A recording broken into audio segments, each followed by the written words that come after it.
Sur les routes du Pilat, il est une cycliste qui ne passe pas inaperçue. Salut.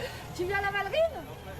Soulagée par une assistance électrique, mais à la force des mollets quand même, Nathalie Roche fait rouler sa petite entreprise. Je suis crêpière itinérante.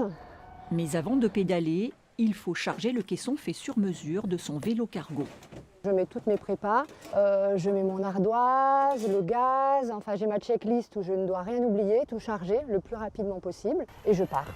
Ce jour-là, une centaine de kilos à hisser jusqu'à la chapelle Villars et quelques raidillons à 16% à avaler. Sportif, mais pas question de troquer son vélo contre une auto.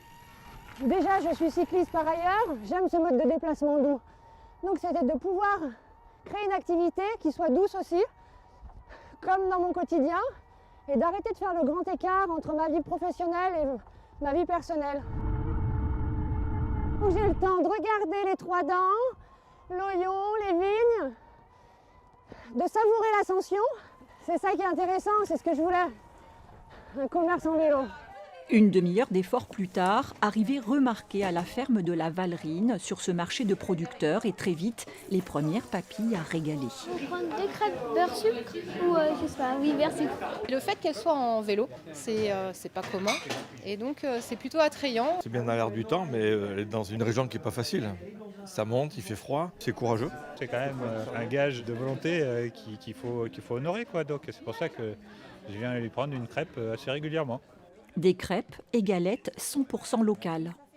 Et la fleur de sureau, c'est les fleurs de chez Jeannette Cueillette, qui est là d'habitude.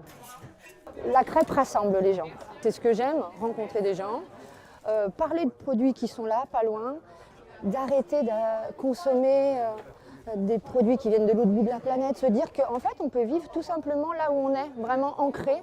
Ce bonheur d'être en phase avec sa philosophie de vie, Nathalie le doit à un diplôme de crêpière décroché en Bretagne en 2022, à sa ténacité aussi d'aller au bout de ce projet. Il l'a fait vivre, même si elle conserve pour l'instant une autre activité à mi-temps. Et à part une panne ou la neige, rien ne semble pouvoir arrêter sa bicycrêpe.